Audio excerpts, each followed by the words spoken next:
Every 5 minutes in the UK, someone is admitted to hospital with a heart attack. And for many, it's a life-changing event. British Heart Foundation is funding research that uses AI to identify those most at risk in order to help predict heart attacks before they happen. We met with Professor Antoniadis in Oxford to learn more about this pioneering approach that's now being used in some NHS hospitals. Professor Haralambos Antoniadis at the University of Oxford is leading innovative research funded by British Heart Foundation to predict heart attacks before they happen. By developing this new technology that uses artificial intelligence to characterize the fat around our vessels, we are able to say which vessel, which artery that provides blood to our heart is inflamed and which is not inflamed. And by doing that, we can calculate the risk of the patient to have a heart attack over the next period of time. The Acute Multidisciplinary Imaging and Interventional Centre, AMIC, at the John Radcliffe Hospital in Oxford, plays host to this cutting-edge technology. So this is a hybrid catheterization laboratory in AMIC. So this is the world's first cath lab that is linked with a photon-counting CT scanner. So the patient has the procedure, the interventional procedure on this table, and the top of the table is detached and slides into the photon-counting CT scanner so that we can perform hybrid research that combines intravascular imaging with non-invasive CT imaging. Some patients with stable symptoms of chest pain are referred for CT scans to detect coronary narrowing, but some heart conditions evade conventional scans. There are approximately 200,000 people every year who have this kind of test.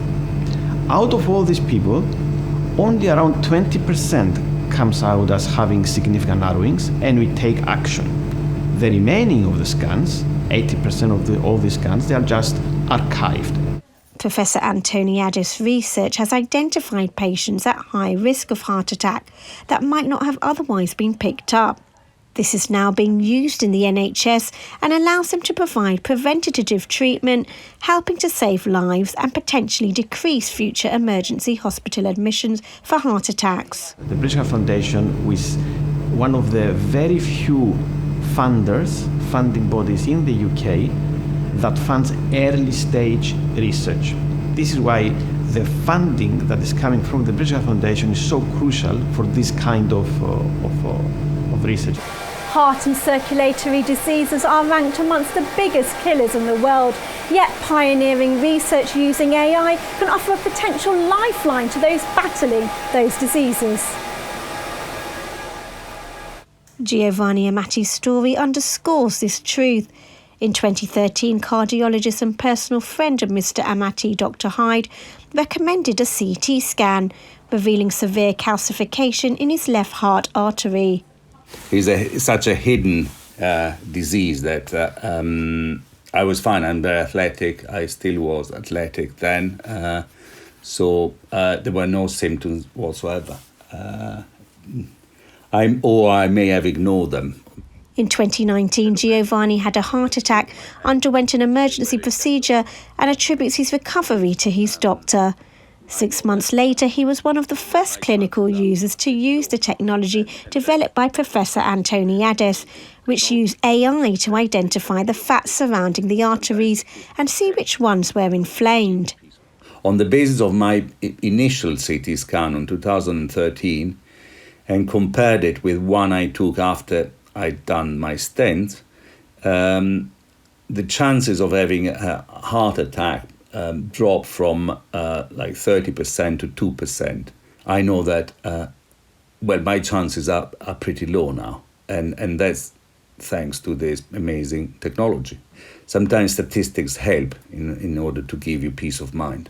Ruth Goss, a senior cardiac nurse with direct experience in patient care, works for the BHF to offer information, advice and support about heart and circulatory diseases.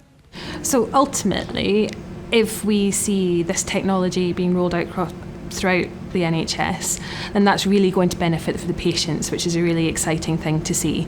When we think of the numbers of people who are coming into hospital with heart attacks, if we can identify those at risk and prevent them from being admitted, then that will help release any sort of pressure on the NHS and reduce those numbers of patients who are being admitted with heart attacks. I've seen firsthand how devastating conditions like heart failure can be.